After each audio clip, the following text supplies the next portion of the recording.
So I think people are finally getting wise to the Republicans. They're watching what the party is allowing to happen to our government jobs, to our veterans, to our 401ks. They are seeing cancer research be defunded and children dying of long ago cured illnesses. They are seeing the feds grab people off the street and send them to foreign prisons without trial, and they are understandably freaked out about that. People are starting to realize that with the power Republicans have in Congress, they could stop the stock market crash. They could stop the job losses. They could stop the threats to Social Security and Medicaid. They're just choosing not to.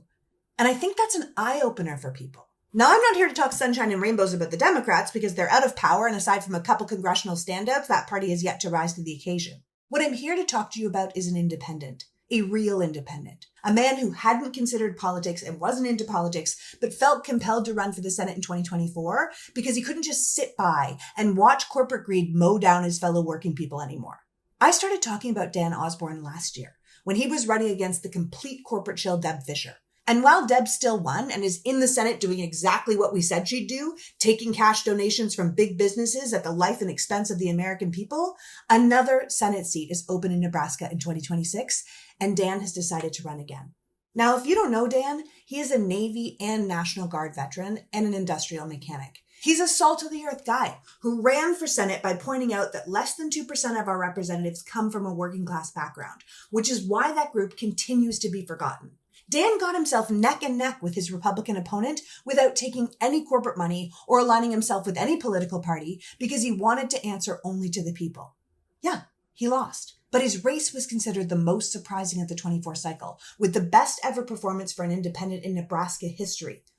And people know who he is now. So when he runs as the working class opponent of one of the richest senators in Congress, a man named Pete Ricketts, who clearly has no problem selling out the American people for more tax breaks and a better deal for himself, then you will know he really means it.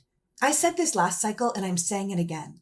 This guy could win a Senate seat. He could win a seat Republicans haven't lost in 20 years and be the deciding vote for some of our country's biggest problems. And he could do it without any major party support or promises to big money. But he cannot do it without us. We need to be supporting this candidacy. I understand that 2026 feels like a long way away, but we need people to be excited about this race because this is a different kind of candidate, a real person who would take the interests of real people to Congress with him. Look around. I mean, we cannot continue to allow the ultra-rich to buy all of the power just to change the laws to favor themselves. This isn't about being a Democrat or a Republican or any political party.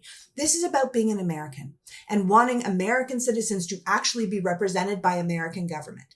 So check the link attached or in my bio and read about Dan. Learn about him. And then if you like him, give him some money to start building a groundbreaking campaign. Because we need to encourage the representatives who will protect us and our money and our rights to run for office all over this country. And supporting people like Dan Osborne is a great place to start. These gazillionaires don't even see us as people. Dan Osborne does. So we should want to do everything we can to give him the absolute best chance of winning. Check the link. Let's make a statement about what kind of person we would prefer to have in office.